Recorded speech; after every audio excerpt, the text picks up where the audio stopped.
Hello champions, आप सभी का आपके अपने परिवार में एक बार फिर से स्वागत है। दोस्तों, जो हमारी तिरंगा सीरीज चल रही है एसएससी जीडी के लिए, आज जो हम टॉपिक पढ़ने वाले हैं वो होने वाला है हमारा जनगणना का टॉपिक। और देखिए दोस्तों, ये वाला टॉपिक है आपके एग्जाम में सबसे ज्यादा इंपॉर्टेंट होता है अगर जीके जीएस की हम यहां पर बात करें, क्योंकि यहां से आपके एग्जाम में 4 नंबर के क्वेश्चंस पूछे जाते हैं। और अगर आप इस टॉपिक को बहुत अच्छे से पढ़ लेते हो तो 4 नंबर आपके पक्के हो जाते हैं।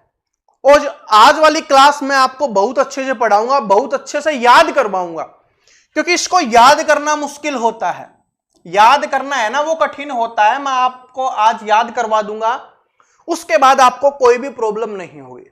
मैं आपको एक छोटी सी बात बताता हूं, जो अभी एसएससी जीडी 2024 का एग्जाम हुआ था आपका फरवरी के आसपास, उसमें यहां से लेकर 70 से 80 क्वेश्चंस आपके एग्जाम में पूछे गए थे, सभी शिफ्टों को मिलाकर। तो आप इससे समझ सकते हो ये वाला चैप्टर आपके लिए कितना इंपॉर्टेंट होने वाला है। तो वीडियो को लास्ट तक जरूर देखना, सब कुछ याद हो जाएगा। और याद होने के बाद लास्ट में मैं आपका टेस्ट भी लेने वाला हूं 4-5 क्वेश्चंस का। लेकिन उससे पहले मैं सब कुछ आपको याद करवा दूंगा, इतनी मेरी गारंटी है। बस क्लास को आप ध्यान से देखते रहना, जो भी मैं बोल रहा हूं उसको समझते रहना, सुनते रहना और अपने दिमाग में सेट करते रहना। फिर से बता रहा हूं, बहुत ही ज्यादा इंपॉर्टेंट है, मोस्ट इंपॉर्टेंट आपका ये रहने वाला है आज वाली क्लास। तो हमारी तिरंगा सीरीज की क्लास नंबर 4 है 25वीं क्लास में से, मतलब 25 क्लास करेंगे उसमें से। चलो शुरुआत करते हैं। सबसे पहले कुछ बेसिक क्वेश्चंस हैं जो बार बार रिपीट होते हैं। वैसे तो मुझे पता है आपको याद होगा, लेकिन फिर भी मैं आपको बता देता हूं। जैसे कि जनगणना की बात आई है, तो आपको सबसे पहले पता होना चाहिए जनगणना होती क्या है। जनगणना होती है कि जैसे हमारे देश में जो लोग रहते हैं उनके बारे में जानना, ताकि जिससे क्या है देश की प्रगति करने में हम सहायता कर पाए लोगों की, कि कितने हिंदू हैं, कितने मुस्लिम हैं, सभी धर्मों के बारे में जाने, कितने पढ़े लिखे हैं, कितने अनपढ़ हैं, कितने गांवों में रहते हैं, कितने शहरों में रहते हैं, कितनी लड़कियां हैं, कितने लड़के हैं, आदमी औरत, सब कुछ हमें जानना होता है। उसी को जनगणना बोला जाता है। तो भारत में जब पहली जनगणना हुई थी ना, वो कब हुई थी? 1872 में हुई थी। ये क्या थी? अनियमित जनगणना थी। अनियमित मतलब इसको वैसे किया गया था कि हमें देश की प्रगति करनी है। उसमें आप सभी जानते हो हम अंग्रेजों के गुलाम थे, लेकिन हुआ था ये कि हम देश की प्रगति करना चाहते हैं, क्योंकि बाकी देशों में चलती हुई आ रही थी। तो हमारे भारत में 1872 में जनगणना हुई थी। और ये हुई थी किसके शासनकाल में? लॉर्ड मेयो के शासनकाल में हुई थी। यह भी आपसे पूछा जाता है। तो अगर आपसे पूछा जाए कि भारत की पहली जनगणना कब हुई, तो यह हो जाएगी। या बोला जाए कि आपसे अनियमित जनगणना कब हुई, तो वो 1872 में लॉर्ड मेयो के शासनकाल में हुई। लेकिन जनगणना 1872 में तो हो गई, लेकिन इसके बाद आपको पता है कि लोग बदलते रहते हैं, सभी को अपना नाम करना होता है। तो इसके 9 साल के बाद 1881 में भारत में पहली नियमित जनगणना की शुरुआत हुई कि हम हर बार यह जनगणना करने वाले हैं। और यह किसके शासनकाल में हुई थी? लॉर्ड रिपन के शासनकाल में हुई थी। लॉर्ड रिपन के शासनकाल में। तो पहली नियमित जनगणना हो जाएगी 1881 में रिपन के शासनकाल में, अनियमित जनगणना 1872 में मेयो के शासनकाल में। और यह नियमित जनगणना थी, इसको क्या बोला जाएगा? दशकीय जनगणना थी, यह भी बोल सकते हो। दशकीय जनगणना की शुरुआत हमारे देश में हुई थी। अब दशकीय जनगणना का मतलब क्या होता है कि हर 10 साल में यह जनगणना शुरू होती है। जैसे 1881 में हुई, उसके बाद 10 साल के बाद 1891 में होगी। इस तरीके से हर बार 10 साल प्लस होने के बाद यह जनगणना होती रहेगी। ठीक है जी, इसी को बोला जाता है दशकीय जनगणना। ये आपकी चलती रहेगी। समझ में आ गया? इसको बोला जाता है। तो कब शुरुआत हुई? 1881 में। किसके शासनकाल में हुई? रिपन के शासनकाल में। अब जनगणना से आजादी के ऊपर चले, उससे पहले कुछ इंपॉर्टेंट क्वेश्चंस बता देता हूं जो डायरेक्ट आपके एग्जाम में आते हैं। जैसे है कि आधुनिक पद्धति सर्वप्रथम जनगणना कहां पर हुई, यानी कि जो आधुनिक पद्धति से जनगणना की शुरुआत हुई थी वो कौन से देश में सबसे पहले हुई थी? तो वो हो जाएगा आपका स्वीडन। स्वीडन में सबसे पहले हुई थी। और कब हुई थी? 1749 में। भारत में तो 1872 में अनियमित हुई थी, 1881 में नियमित हुई थी, लेकिन उससे पहले ये स्वीडन में हो चुकी थी। कब? 1749 में। और इससे पहले और भी देशों में हो रहा था। तो अगर आपसे पूछा जाए कि आधुनिक पद्धति से जनगणना या आधुनिक पद्धति से सर्वप्रथम जनगणना कहां पर शुरू हुई थी? वो स्वीडन में हुई थी। 1749 में इसकी शुरुआत हुई थी। उसके बाद एक इंपॉर्टेंट क्वेश्चन ये भी है जो डायरेक्ट आपके एग्जाम में पूछा जाता है कि भारतीय जनगणना का पिता किसे कहा जाता है? यानी कि भारत में जनगणना शुरुआत करने के लिए जो पिता होता है ना, मतलब जो इन सारी चीजों को मैनेज कर रहा होता है, तो वो थे हेनरी वोल्टर। ठीक है भाई, हेनरी वोल्टर है इसका नाम हो जाएगा। याद रख लेना कि भारतीय जनगणना के पिता के नाम से किसे जाना जाता है? हेनरी वोल्टर के नाम से जाना जाता है। और यहां पर मैं एक बात बोलना चाहूंगा आपको कि यहां पर मैं जितने भी क्वेश्चंस करवाने वाला हूं वो आपके एसएससी जीडी के एग्जाम में या एसएससी के एग्जाम में बार बार रिपीट हुए हैं। कोई भी ऐसा क्वेश्चन नहीं है जो नहीं पूछा जाता। तो हर एक क्वेश्चन को बड़े ध्यान से पढ़ना है, ध्यान से याद करना है, क्योंकि हो सकता है कोई सा भी क्वेश्चन आपके शिफ्ट में, आपके एग्जाम में आपसे पूछा जा सकता है। तो भारतीय जनगणना का पिता किसे कहा जाएगा? हेनरी वोल्टर को। उसके बाद जो जनगणना है ना, वो हमारे देश में कौन से अनुच्छेद में लिखी गई है, यह पूछा जाता है। तो यह हो जाएगा अनुच्छेद 246 में। इसको याद भी कर सकते हो, 2 4 6 लगातार हैं, यानी सम संख्या की शुरुआत के जो 3 अक्षर है वो। ठीक है, तो जनगणना की शुरुआत है, जो जनगणना है वो कौन से अनुच्छेद में है? वो है अनुच्छेद 246 में। अब बोलोगे सर जी इसके बारे में और डिटेल तो बताइए कि देश में शुरुआत कब हुई थी। बताएंगे उसके बारे में। पहले कुछ इंपॉर्टेंट है ये बता देता हूं, फिर मैं आपको समझाऊंगा, क्योंकि ये तो याद करने वाला है, तो इसको तो आपको याद ही करना होगा। ठीक है, तो समझ में आ गया। तो कौन से अनुच्छेद में है? 246 अनुच्छेद में है। कौन सी सूची भी पूछा जाता है तो संघ सूची हो जाएगा। आप सभी जानते हो 3 सूची होती है, संघ सूची, राज्य सूची और समवर्ती सूची। तो ये किसका है? संघ का है, क्योंकि केंद्र का है, क्योंकि ये काम कौन करता है? केंद्र सरकार करती है। तो क्या हो जाएगा? संघ सूची हो जाएगा। संघ सूची में कौन सा होता है? केंद्र सरकार द्वारा जो किए जाने वाले कार्य होते हैं वो संघ सूची में होते हैं। तो याद हो गया। उसके बाद कौन सी अनुसूची पूछा जाए तो 7वीं अनुसूची हो जाएगा। यह है सूची, संघ सूची, अनुसूची पूछेगा तो 7वीं अनुसूची। ये 3 क्वेश्चन याद हो गए। आगे बढ़ते हैं। प्रथम आर्थिक जनगणना की शुरुआत भारत में कब हुई? भारत में प्रथम आर्थिक जनगणना की शुरुआत कब हुई थी? 1977 में हुई थी। कब हुई थी? 1977 में है प्रथम आर्थिक जनगणना की शुरुआत हुई थी। उसके अलावा दशकीय जनगणना का सर्वप्रथम कहां पर हुआ था? देखो वो तो मैंने आपको बताया था कि सबसे पहले जो जनगणना है उसकी शुरुआत कहां पर हुई थी? स्वीडन 1749 में। लेकिन दशकीय यानी हर 10 साल में जो जनगणना होगी उसकी शुरुआत कहां से हुई? यूएसए, अमेरिका से हुई। और कब हुई है? 1790 में हुई थी। यह भी याद रख लेना। ठीक है, सबसे पहले स्वीडन में 1749 में, और दशकीय जनगणना की शुरुआत कहां से हुई? अमेरिका में 1790 में। क्योंकि हमारा देश उस समय अंग्रेजों का गुलाम था, तो यह भी पूछ लिया जाता है कि इंग्लैंड में जनगणना की शुरुआत कब हुई? तो 1800 से लेकर 1801 में जनगणना की शुरुआत हुई थी। ये याद रख लेना, क्योंकि जनगणना करने में समय लगता है ना। तो 1800 के लास्ट में शुरुआत हुई थी, तो 1 में अंत हुआ, तो इससे 1800 से लेकर 1801 में जनगणना हुई थी। सारे के सारे क्वेश्चन याद हो गए, सारे के सारे इंपॉर्टेंट है। अनुच्छेद कौन सा? 246। अनुसूची कौन सी? संघ। ठीक है, सॉरी, सूची कौन सी? संघ सूची। अनुसूची कौन सी? 7वीं। ये हो गया। भारतीय जनगणना का पिता कौन हो जाएगा? हेनरी वोल्टर हो जाएगा। प्रथम जनगणना की शुरुआत है आधुनिक कहां पर हुई? स्वीडन में 1749 में। दशकीय जनगणना की शुरुआत कहां से हुई? अमेरिका में 1790 में। और इंग्लैंड में हुई 1800 से लेकर 1801 में। और भारत में आर्थिक जनगणना की शुरुआत कब हुई? सन 1977 में हुई थी। ठीक है, ठीक है। अब मैं आपको इस क्वेश्चन से कुछ समझाता हूं, वो जो पीछे है उनको बाद में पढ़ेंगे कि निम्नलिखित में से कौन से वर्ष की जनगणना है भारत की 14वीं जनगणना है, ये अपने को बताना है। ठीक है, आपको पता है कि जो नियमित है ना उसी को माना जाता है। 1872 में तो वैसे ही हुई थी, ठीक है, वो तो चेक करने के लिए हुआ था कि कैसे क्या होता है। उसके बाद 1881 में शुरुआत हुई थी, 1881 में। तो 1881 में कौन सी हो जाएगी, आपकी पहली जनगणना हो जाएगी, याद कर लेना। उसके बाद ये चलता हुआ आ रहा था और लास्ट जनगणना कब हुई है, आपकी 2011 में हुई है।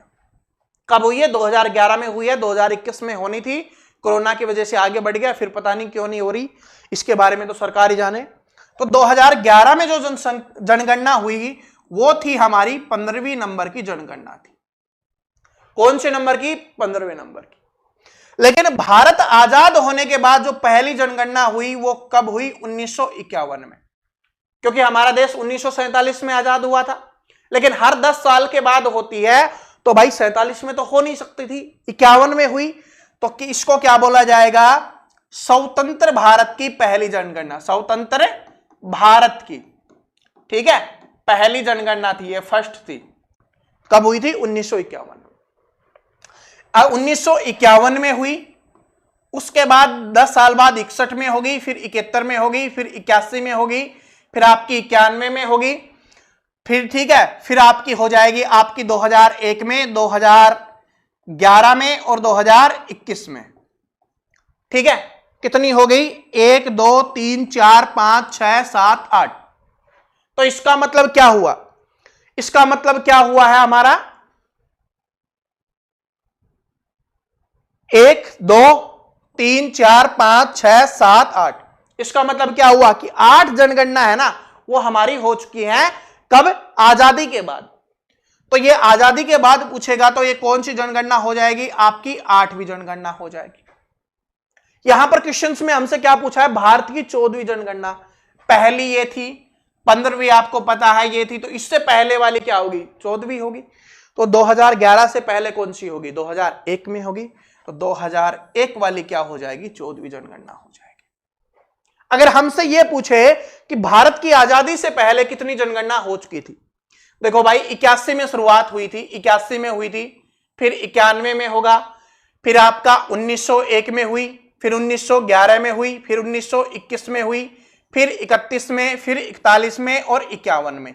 51 में भारत आजाद हो गया था। तो 1 2 3 4 5 6 7। तो आजादी से पहले कितनी जनगणना हो चुकी थी, 7 जनगणना हो चुकी थी, यह भी आपको याद रख लेना है। तो क्वेश्चंस कैसे पूछता है, ये मैंने क्यों समझाया, देखो आपसे पूछेगा कि आजादी से पहले कितनी जनगणना हो चुकी थी, 7। आजादी के बाद अब तक कितनी जनगणना हो चुकी हैं, 8। टोटल कितनी जनगणना हो चुकी हैं, अभी तक 15 हो चुकी हैं। 2011 वाली 15वीं थी, ठीक है, समझ में आ गया। 14वीं पूछेगा तो 2000, इसमें से 10 माइनस कर दो, 2001 वाली हो जाएगी। स्वतंत्र भारत की पहली जनगणना कौन सी थी, 1951 में। और ये ऐसे भी पूछता है कि 1951 में जो जनगणना थी वो कौन सी हो जाएगी, तो ये आपकी 8वीं जनगणना हो जाएगी, ये भी याद रख लेना, ठीक है जी। तो कौन सी जनगणना हो जाएगी, 8वीं जनगणना हो जाएगी। तो ये बातें समझ में आ गई सभी को। यहां से जो भी क्वेश्चन बनेगा आप आराम से कर लोगे, किसी को कोई दिक्कत नहीं होगी, ठीक है। चलो अब आते हैं इसके ऊपर, ये तो हमने कर लिया, अब इसके ऊपर आते हैं। ये इंपॉर्टेंट क्वेश्चन है क्योंकि स्टूडेंट इसमें कंफ्यूज होते हैं कि भारतीय शहर की पूर्ण जनगणना, जो पहला भारतीय शहर था जिसकी पूर्ण जनगणना हुई थी, वैसे तो काफी जगह शुरू हुआ था लेकिन वो पूरी नहीं हो पाए थे, लेकिन भारत का एक ऐसा शहर था जिसकी पूर्ण जनगणना हुई थी। पहले सबसे पहले क्या होता है कि हम कुछ भी काम शुरू करते हैं तो सबसे पहले छोटे से शुरू करते हैं ना। तो भारत में 1881 में जो शुरुआत हुई थी नियमित जनगणना की, उससे पहले एक शहर की करके देखा गया था, क्योंकि उससे पहले 1782 में किया जा चुका था, अनियमित थी, लेकिन शहर की करके देखा कि सही से होती है या नहीं होती, किस तरीके से कैसे मैनेज किया जाता है। तो सबसे पहले जो शहर की हुई थी वो थी ढाका।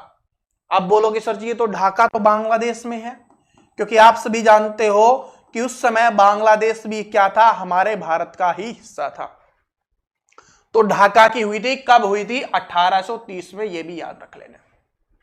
ये इंपॉर्टेंट क्वेश्चन है, स्टूडेंट कंफ्यूज हो जाते हैं ऑप्शंस देख के कि उनको लगता है कि ये तो बांग्लादेश है। नहीं, उस समय बांग्लादेश था ही नहीं, बात समझ रहे हो ना, बांग्लादेश था ही नहीं, आजादी से पहले कुछ नहीं था, सिर्फ भारत था एक। तो ढाका है, कब हुई थी, 1830 में हुई थी, अगर पूछा जाए भारतीय शहर की पूर्ण जनगणना, तो ढाका बांग्लादेश में अभी वर्तमान में 1830 में हुई।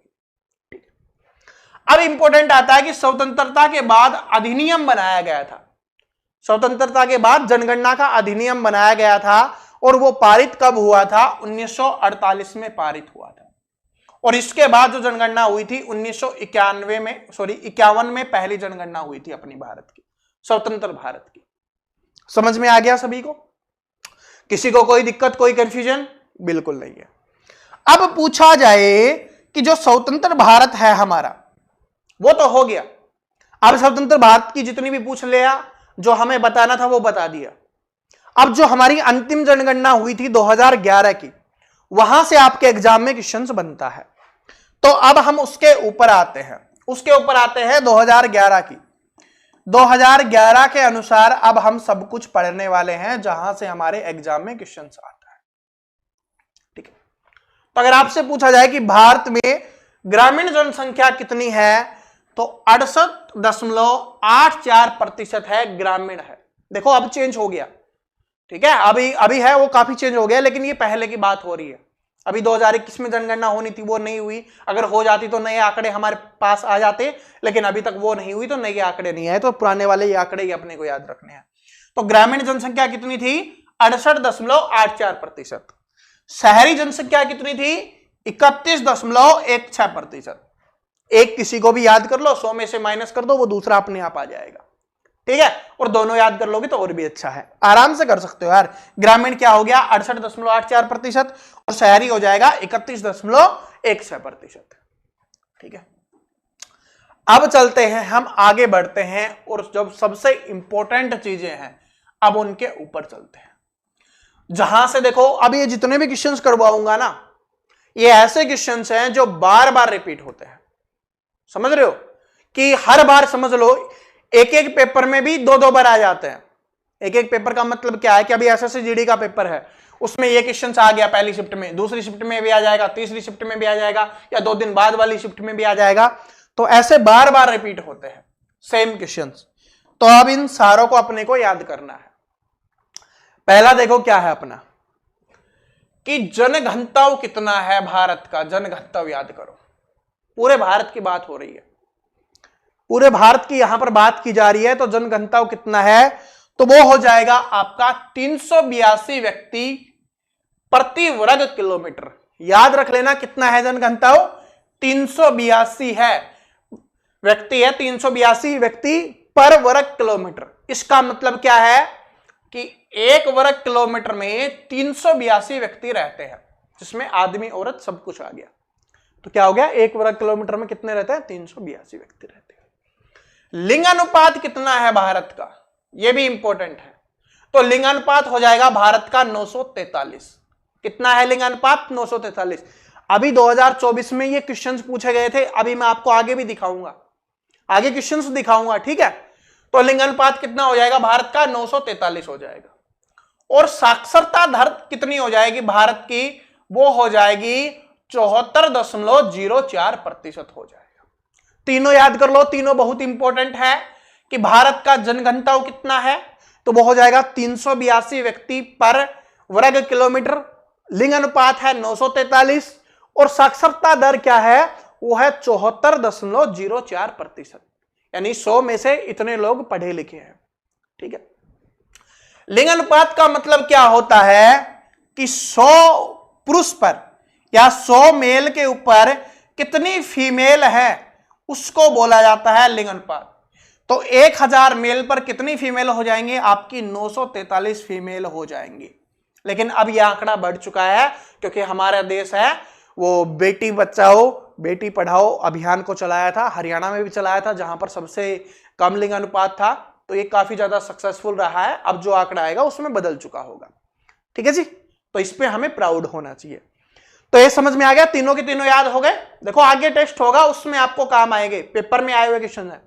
आगे देखो, अब यहां से इनको सभी को अलग अलग ध्यान से पढ़ना है कि अधिकतम जनसंख्या घनत्व वाला राज्य कौन सा है, यानी ऐसा राज्य कौन सा है जिसमें सबसे ज्यादा जनसंख्या घनत्व है। तो वो हो जाएगा आपका बिहार, जहां पर 1106 व्यक्ति पर वर्ग किलोमीटर में रहते हैं, यानी 1 वर्ग किलोमीटर में 1106 व्यक्ति रहते हैं बिहार में। सबसे ज्यादा जनसंख्या घनत्व। देखो जनसंख्या घनत्व अगर गांवों में ज्यादा होगा ना तो वहां पर क्या होगी, बेरोजगारी भी बढ़ती है, ठीक है। उसके बाद शिक्षित लोग भी कम होते हैं, तो बहुत सारी चीजों की प्रॉब्लम होती है, समझ रहे हो। इसी वजह से आप आगे आंकड़ा देखोगे कि बिहार में है वो शिक्षित लोग भी कम है, बेरोजगारी की दर भी है वो ज्यादा है। तो बिहार में क्या हो जाएगा, सबसे अधिक जनसंख्या घनत्व है वो है 1106 व्यक्ति पर वर्ग किलोमीटर। सबसे कम या न्यूनतम जनसंख्या घनत्व वाला राज्य कौन सा हो जाएगा, वो हो जाएगा आपका अरुणाचल प्रदेश। और ये कहां पर है, सॉरी इस पे कितने हैं, 17 व्यक्ति पर वर्ग किलोमीटर। देखो कितना अंतर है, समझ रहे हो कितना अंतर है इसमें। बिहार में 1106 है और अरुणाचल प्रदेश में 17 व्यक्ति है। तो इनको याद कर लो, अंतर से कोई फर्क नहीं पड़ता, वो तो इमोशंस है। अब अपने को याद करना है, पेपर में काम आने वाला है। तो सबसे अधिक जनसंख्या घनत्व कहां हो जाएगा, बिहार में कितना हो जाएगा, 1106। बस इतना याद कर लो, आगे तो आपको पता ही है कि व्यक्ति पर वर्ग किलोमीटर होता है, ठीक है। तो सबसे ज्यादा बिहार में कितना, 1106। सबसे कम कहां पर, अरुणाचल प्रदेश में कितना, 17 व्यक्ति, ठीक है।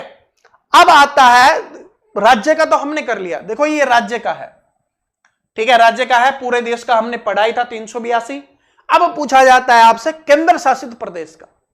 तो केंद्र शासित प्रदेश का हो जाएगा, दिल्ली का सबसे ज्यादा है 11,320। देखो यहां पर 1106 ही था, यहां पर 11,320 हो गया। तो सबसे ज्यादा जो केंद्र शासित प्रदेश का कितना हो जाएगा, 11,320। और कहां पर है, ये दिल्ली में है, ठीक है। अगर ओवरऑल भी पूछेगा तो भी दिल्ली का ही सबसे ज्यादा हो जाएगा। वहां पर राज्य और केंद्र शासित प्रदेश दोनों लिख दे तो किसका हो जाएगा, आपका दिल्ली का हो जाएगा। उसके बाद है न्यूनतम जनसंख्या घनत्व केंद्र शासित प्रदेश का, वो हो जाएगा आपका अंडमान एवं निकोबार का। वहां पर है 46 व्यक्ति, ठीक है। और अगर ओवरऑल पूछेगा कि राज्य और केंद्र शासित प्रदेश है, तब आपका अरुणाचल प्रदेश ही होगा, ठीक है। याद कर लो, सबसे पहले याद करो कि राज्य कि कौन सा राज्य है जहां पर सबसे ज्यादा जनसंख्या घनत्व है, वो हो जाएगा बिहार, कितना है, 1106 है। सबसे कम कौन सा हो जाएगा, अरुणाचल प्रदेश, कितना है, 17 है। सबसे ज्यादा केंद्र शासित प्रदेश दिल्ली है, कितना है, 11,320। न्यूनतम जनसंख्या वाला जो केंद्र शासित प्रदेश है वो हो जाएगा अंडमान एवं निकोबार, कितना, 46 व्यक्ति, ठीक है। चलो ठीक है, तो अब आप इस क्वेश्चन का आंसर करो। एसएससी जीडी 2024 में पूछा गया क्वेश्चन है कि भारत की 2011 की जनगणना के अनुसार भारत में जनसंख्या का औसत घनत्व व्यक्ति प्रति वर्ग किलोमीटर कितना है। अभी हमने पढ़ा था, कितना हो जाएगा, 382 व्यक्ति। Option number B correct answer हो जाएगा। देखो हमने ये अभी पढ़ा था 382, तो 382 व्यक्ति हो जाएगा, ठीक है। और ये वाला क्वेश्चन भी याद रख लेना, लिंगानुपात 943 है और साक्षरता दर 74.04% है। याद हो गया। चलो आगे बढ़ते हैं। अब आते हैं लिंग अनुपात के ऊपर, क्योंकि लिंग अनुपात से भी आपके एग्जाम में काफी क्वेश्चंस पूछे जाते हैं, तो इसको भी ध्यान से पढ़ेंगे कि अधिकतम लिंग अनुपात वाला राज्य कौन सा है। अधिकतम लिंग अनुपात, अभी लिंग अनुपात मैंने आपको समझाया था ना, क्या होता है कि 1000 पुरुषों पर कितनी महिलाएं हैं उसको लिंग अनुपात बोला जाता है। तो सबसे ज्यादा कहां पर है, केरल में है, कितना है, 1084 है। देखो याद रखना ये किसके अनुसार है, 2011 की जनगणना के अनुसार है, ये बात भी आपको याद रख लेनी है, ठीक है। तो केरल में सबसे ज्यादा हो जाएगा क्योंकि वहां पर सबसे ज्यादा पढ़े लिखे लोग हैं, तो कितना हो जाएगा, 1084 हो जाएगा। यानी 1000 लड़कों पर 1084 क्या हो गई, लड़कियां हो गई। सबसे कम कहां हो जाएगा, आपका हरियाणा में हो जाएगा, जिसका है 879 है, सबसे कम है। सबसे ज्यादा केरल, कितना है, 1084, सबसे कम हरियाणा 879। सर्वाधिक लिंग अनुपात केंद्र शासित प्रदेश में अगर हमसे पूछे तो वो हो जाएगा आपका पांडिचेरी, पुडुचेरी, यहां पर हो जाएगा। और ये कितना है, 1037 है। कितना है आपका, 1037 है। और न्यूनतम हो जाएगा आपका दमन और दीप में, और ये कितना है, 618 है। याद हो गया, चारों याद हो गए। अब मैं आपसे बताता हूं एग्जामिनर और हार्ड कैसे करता है। एग्जामिनर ऐसे पूछेगा कि भारत में लिंग अनुपात सबसे ज्यादा लिंग अनुपात कहां पर है, ब्रैकेट में राज्य और केंद्र शासित प्रदेश दोनों लिख देगा। तो इसका 1037 है, उसका 1084 है, तो सबसे ज्यादा कहां पर हो जाएगा, केरल में हो जाएगा। सबसे कम पूछेगा तो इसका 879 है और इसका 618 है, तो सबसे कम इसका हो जाएगा, दमन और दीव का। तो ये 6 क्वेश्चंस आपको यहां से याद रखने हैं जो आपके एग्जाम में पूछे जाएंगे। सबसे ज्यादा केरल कितना है आपका 1084, सबसे कम हरियाणा कितना है 879, उसके बाद केंद्र शासित प्रदेश में पुडुचेरी पांडिचेरी जो भी बोला जाए 1037, और आपका सबसे कम हो जाएगा केंद्र शासित प्रदेश में दमन और दीव 618। अब ये करो, 2011 की जनगणना के अनुसार भारत में लिंग अनुपात कितना है, बताओ 2011 के अनुसार। अभी याद करवाया था इससे पहले वाले में, कितना बताया था 943। कितना है 943, कितना है 943। सबसे ज्यादा पूछेगा तो केरल का हो जाएगा 1084, ठीक है। केंद्र शासित प्रदेश में आपका कहां का हो जाएगा, पुडुचेरी का। चलो आगे बढ़ते हैं। अब है साक्षरते वाला, देखो इसको देखो, फिर आप बहुत कुछ सीख चुके होंगे इस जनगणना वाले टॉपिक में, जो आपके एग्जाम में आता है वहां से काफी कुछ सीख चुके होंगे आप, और फिर मैं आपका टेस्ट भी लूंगा। साक्षरता दर 2011 के अनुसार है आपकी ये, सबसे ज्यादा साक्षरता कहां पर है, केरल में। केरल में है सबसे ज्यादा, और सबसे ज्यादा लिंग अनुपात भी कहां पर था, केरल में ही था। कितना है 94% हो जाएगा सबसे ज्यादा साक्षरता। सबसे कम कहां पर हो जाएगा आपका, बिहार में हो जाएगा। सबसे ज्यादा केरल में है 94% है, साक्षर है लोग, सिर्फ 6% ही अनपढ़ है। बिहार की बात करें तो 61.8% हो जाएगा, सबसे कम है ये, ठीक है। बिहार में क्या है, सबसे कम, ये है सबसे कम, और केरल क्या है अपना, सबसे ज्यादा है, सबसे ज्यादा है। कितना है इसमें 94%। अगर हम केंद्र शासित प्रदेश की पूछे सबसे ज्यादा तो लक्षद्वीप का हो जाएगा, कितना 91.8% हो जाएगा, और सबसे कम पूछे तो दादर व नगर हवेली का हो जाएगा, और इसका हो जाएगा 76.2%। देखो ये सारे आंकड़े हैं ना, मैं यहां पर बता रहा हूं, अपने एक कॉपी में लिख लो, 2 पेज में आ जाएंगे सारे आंकड़े। हर वीक में स्टार्टिंग में तो 2-3 दिन इनका रिवीजन करो, फिर हर वीक में आप रिवीजन करते रहो, क्योंकि यहां से 4 नंबर का क्वेश्चन आएगा, 2 क्वेश्चन आएंगे, तो 4 नंबर आपके पक्के करने आपको, तो रिवीजन करना होगा, वीकली रिवीजन कर लेना। लेकिन स्टार्टिंग के 2-3 दिन है ना, इनको डेली पढ़ो, तब याद होंगे, क्योंकि ये आंकड़े हैं, ठीक है, संख्याएं हैं, इनको याद करना मुश्किल होता है, मुश्किल नहीं होता। रीजन क्या है मुश्किल बनने का, क्योंकि कंफ्यूजन हो जाता है कि भाई केरल का कितना था, 94%, सबसे ज्यादा केरल में ही है, ठीक है, ऐसे याद करने में मुश्किल होता है, तो इनको रिवीजन करते रहो। अब आते हैं, भारत में पूछा जाए कि भारत में पुरुष साक्षरता दर कितनी है। देखो यहां से ये तो बन गया, सबसे ज्यादा सबसे कम कहां पर है, सबसे ज्यादा सबसे कम कहां पर है, वो राज्य का और केंद्र शासित प्रदेश का। लेकिन यहां से क्वेश्चन और बनता है कि पुरुष साक्षरता दर कितनी है भारत में, तो वो हो जाएगी 82.14%। याद कर लेना, 2024 में पूछा गया क्वेश्चन है एसएससी जीडी में, पुरुष साक्षरता दर कितनी है 82.14%। महिला साक्षरता दर कितनी है 65.46%, ठीक है। 100 में से 82.14% लोग पढ़े लिखे हैं पुरुष में, महिलाएं हैं 65.46% पढ़े लिखे हैं। सबसे ज्यादा कहां पर पुरुष हैं साक्षर, तो केरल में पुरुष साक्षरता दर है 96.1%। इसको ध्यान से पढ़ो, ठीक है। केरल में है पुरुष साक्षरता दर है सबसे ज्यादा है 96.1%, और केरल में ही महिला साक्षरता दर भी है, वो है आपका 92.07%। अगर डायरेक्ट ये भी कुछ क्वेश्चन पूछे कि पुरुष साक्षरता दर सबसे ज्यादा कहां है, केरल में, ओवरऑल भी केरल में ही है। पुरुष की पूछे तो भी केरल में, महिला की पूछे तो भी केरल में। पुरुष की पूछे कि साक्षरता दर कितनी है 96.1%, ठीक है। सबसे ज्यादा किसी राज्य की पूछेगा तो वो हो जाएगी आपकी, ठीक है। भारत की पूछेगा तो ये हमारे पास है ही। सबसे ज्यादा किसी राज्य की कितनी हो जाएगी, केरल की हो जाएगी महिला में 92.07%। उसके बाद न्यूनतम पुरुष साक्षरता दर कौन से राज्य में है, सबसे ये पूछेगा, तो पुरुष साक्षरता दर की बात हो रही है तो ये बिहार में हो जाएगा, और महिला की पूछेगा तो भी बिहार में हो जाएगा। पुरुष की साक्षरता दर कितनी है बिहार में? 71.2%, और यह सबसे कम है पूरे देश में। और न्यूनतम महिला साक्षरता दर पूछेगा तो वो हो जाएगा 51.5%। लगभग 50% ही महिलाएं पढ़ी लिखी हैं, समझ रहे हो? तो 51.5% हो जाएगा। तो ये क्वेश्चन बहुत इंपॉर्टेंट है, सारे के सारे क्वेश्चन है वो बहुत इंपॉर्टेंट है। अब मैं आपको आगे बढ़ाऊं उससे पहले एक इसका क्वेश्चन हम करते हैं। ये बताओ आप, ये वाला क्वेश्चन करो। अभी हमने साक्षरता वाला पढ़ा है ना, तो ये वाला क्वेश्चन करो कि 2011 की साक्षरता दर जनगणना के अनुसार भारत में पुरुषों की साक्षरता दर कितनी है? बताओ। तो भारत में पुरुषों की साक्षरता दर हमने पढ़ी थी, वो कितनी थी? 82.14% है। कितनी है? 82.14% हो जाएगा पुरुषों की। बताया था ना 2024 में पूछा गया क्वेश्चन है। तो ऐसे ही वो सारे क्वेश्चंस भी आए हैं। देखो अब अगर मैं 80 क्वेश्चंस करवाने लगूंगा ना तो ये क्लास 2 से 3 घंटे की हो जाएगी।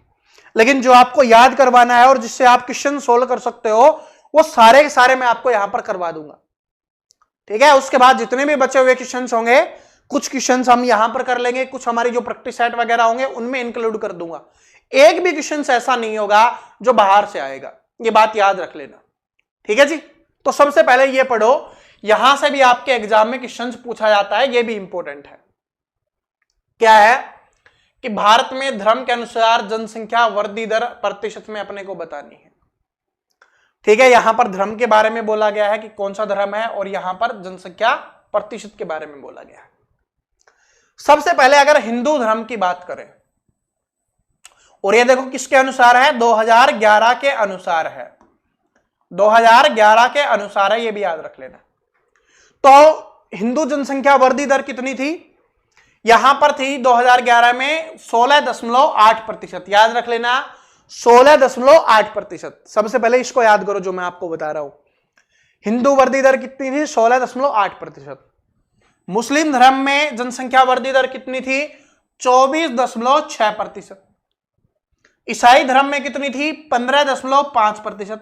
अब ये मत बोलना सर जी ये क्यों पढ़ा रहे हो? भाई एग्जाम में आता है इसलिए मैं आपको पढ़ा रहा हूं, ठीक है? उसके बाद सिख है, सिख धर्म में है वो कितनी थी? 8.4%। बौद्ध धर्म में कितनी थी? 6.1%। और आपकी जैन धर्म में कितनी थी? 5.4%। इनको देखो आपको ही याद करना होगा, ठीक है? हिंदू धर्म में 16.8% थी, मुस्लिम धर्म में 24.6% थी, ईसाई धर्म में 15.5% थी। यही पूछा जाता है और यही धर्म हमारे भारत में है, ठीक है? याद होगे, कर लोगे आप, मुझे पता है इनको याद कर लोगे। लिख लो अभी आप, या स्क्रीनशॉट भी ले सकते हो, इनको याद करते रहना। अब क्वेश्चन से ये पूछा जाता है कि 2011 के अनुसार हिंदू जनसंख्या वृद्धि दर में कमी कितने की हुई? मतलब पिछले 10 के जो तुलना थी उसमें कितने की कमी हुई? तो माइनस जो कमी हुई है 0.7% की कमी हुई। यानी पहले जो बढ़ती हुई आ रही थी ना उसमें क्या हुआ? 0.7% की कमी हो गई। ऐसा क्यों होने लग गया?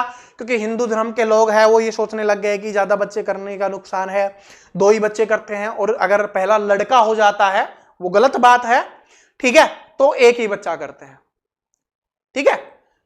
तो ये चीज है, इसकी वजह से जो वृद्धि दर है वो कम हो रही है, और आगे आगे ये और भी कम होती रहेगी। क्योंकि ये तो उस समय की बात है जब 2-2 बच्चे सभी करते थे, और अभी तो 1-1 भी करते हैं, और बहुत सारे लोग तो 1 भी नहीं करते, ठीक है? तो ये चीज है।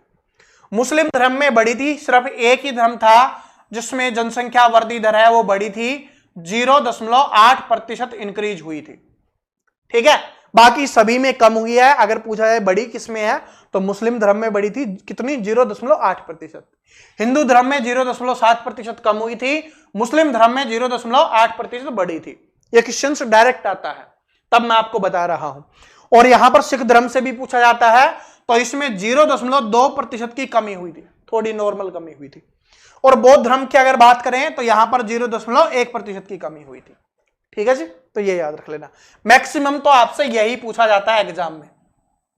हिंदू धर्म में कमी हुई 0.7% की, और मुस्लिम धर्म में बढ़ोतरी हुई 0.8% की, ये पूछा जाएगा। और यहां पर कितने प्रतिशत की बढ़ोतरी हुई थी, ये याद रख लेना, 16.8% की, और मुस्लिम धर्म में 24.6% की। यानी पहले भी बढ़ोतरी है वो ज्यादा थी, फिर और ज्यादा हो गई। ठीक है, और अब चेक करेंगे तो आपको पता चलेगा जब 2021 की जनगणना होगी, अब वो कब करवाते हैं वो तो वो ही सरकार ही जाने, तब आपको और डिटेल मिल जाएगी सभी धर्म के बारे में। आगे देखो, ये क्वेश्चंस भी आपके एग्जाम में डायरेक्ट पूछे जाते हैं, बिल्कुल डायरेक्ट और बहुत आसान है, बस इनको याद करना है आपको और आराम से याद कर लोगे आप। कैसे? यहां से दोनों तरफ से क्वेश्चंस पूछे जाते हैं। धर्म के बारे में पूछा जाएगा कि उसमें जनसंख्या कितनी थी और प्रतिशत में कितनी है। ठीक है, यह अपने को बताना है। तो सबसे पहले हिंदू धर्म में जनसंख्या कितनी थी, तो हिंदू धर्म की जनसंख्या हो जाएगी, ये करोड़ों में दिया गया है, तो हो जाएगी आपका 96.63%, सॉरी करोड़। कितनी हो जाएगी हिंदू धर्म की जनसंख्या, कितनी हो जाएगी? 96.63 करोड़ हो जाएगी। प्रतिशत में पूछेगा तो ये हो जाएगा आपका 79.8% हो जाएगा, 79.8% हो जाएगा। ये टोटल जनसंख्या का प्रतिशत है। ठीक है, टोटल जनसंख्या का प्रतिशत कितना है? लगभग 80% हिंदू है हमारे भारत में। 2021 के अनुसार, सॉरी 2011 के अनुसार 80% हिंदू है और उनकी जनसंख्या कितनी है? 96.63 करोड़ है। अगर मुस्लिम धर्म की बात करें तो उनकी जनसंख्या कितनी है? 17.22 करोड़ है और ये 14.2% में है। कितने प्रतिशत में है? 14.2% में है। ईसाई धर्म की बात करें तो इसमें 2.78 करोड़ है इस धर्म के व्यक्ति और इनकी जनसंख्या 2.3% है। अगर हम सिख धर्म की बात करें तो सिख धर्म की जो जनसंख्या है वो 2.08% है, सॉरी करोड़ में है, और प्रतिशत में 1.7% है। ये वाला प्रतिशत है, ये वाला करोड़ में है, तो लगभग 2 करोड़ है। सिख धर्म की 2.08 करोड़ है, ईसाई धर्म की 2.78 करोड़ है, मुस्लिम धर्म की 17.22 करोड़ है और हिंदू धर्म की 96.63 करोड़ है। ठीक है, बौद्ध धर्म की है 0.8 करोड़, या आप इसको 84 लाख भी बोल सकते हो, ये हो जाएगा आपका 0.7%। और जैन धर्म की बात करें तो 45 लाख या 0.45 करोड़ है और ये कितने प्रतिशत है? 0.4% है। ठीक है, सबसे ज्यादा तो आपके यहीं से क्वेश्चंस बनते हैं, लेकिन आपको सारे के सारे याद करने हैं, किसी से भी कुछ पूछ सकता है। तो इन दोनों का एक बार दोबारा रिवीजन करवा देता हूं। हिंदू धर्म में कितने व्यक्ति हैं? 96.63 करोड़ व्यक्ति हैं और प्रतिशत में 79.8% है। मुस्लिम धर्म का हो जाएगा 17.22% और सॉरी करोड़ में, और प्रतिशत में 14.2%। देखो प्रतिशत और करोड़ में कंफ्यूज मत होना, ठीक है, क्योंकि जल्दी जल्दी में बोल रहे हैं तो ये निकल रहा है। ठीक है, अब याद रख लेना। अब मैं आपको एक क्वेश्चन दिखाता हूं। अब क्वेश्चंस, अब देखो, भारत में किस धर्म की जनसंख्या बहुसंख्यक है? बहुसंख्यक का मतलब है सबसे ज्यादा संख्या में कौन सा धर्म है, तो ये हमारा हिंदू धर्म है, वो सबसे ज्यादा संख्या में हो जाएगा, जो हमने अभी पढ़ा था। ठीक है, कौन सा धर्म है? हिंदू धर्म सबसे ज्यादा हो जाएगा। देखो अभी हमने याद किया था ना, हिंदू धर्म है वो सबसे ज्यादा हो जाएगा, सबसे कम पूछेगा तो जैन धर्म हो जाएगा। ठीक है, कितना है? 96.63 करोड़ है और प्रतिशत में 80 के आसपास है। ठीक है, चलो आगे बढ़ते हैं, अगला क्वेश्चन देखते हैं। अगला क्वेश्चन देखिए क्या है कि 2011 की जनगणना के अनुसार भारत में हिंदुओं की कुल जनसंख्या कितनी है? ये भी 2024 में पूछा गया क्वेश्चन है।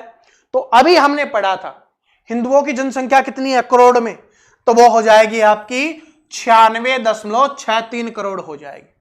कितनी हो जाएगी? 96.6 करोड़ हो जाएगी। और अगर प्रतिशत में पूछता तो लगभग 80% के बराबर है, या इसको 79% भी आपके एग्जाम में दे देता है। ठीक है, वरना 79 आज आपका हो जाएगा। तो ये आपका आंसर हो गया, ऑप्शन नंबर बी हो गया, करोड़ों में पूछा है तो ये हो जाएगा।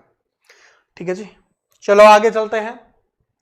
ये क्वेश्चंस आपको कमेंट करके बताना है। मैंने स्टार्टिंग में ही आपको समझा दिया था कि आमतौर पर लिंग अनुपात की जनगणना पुरुषों पर महिलाओं के अनुपात के रूप में व्यक्त की जाती है। तो आप सभी कमेंट करके बताना है कि कितने पुरुषों पर महिलाओं को गिना जाता है।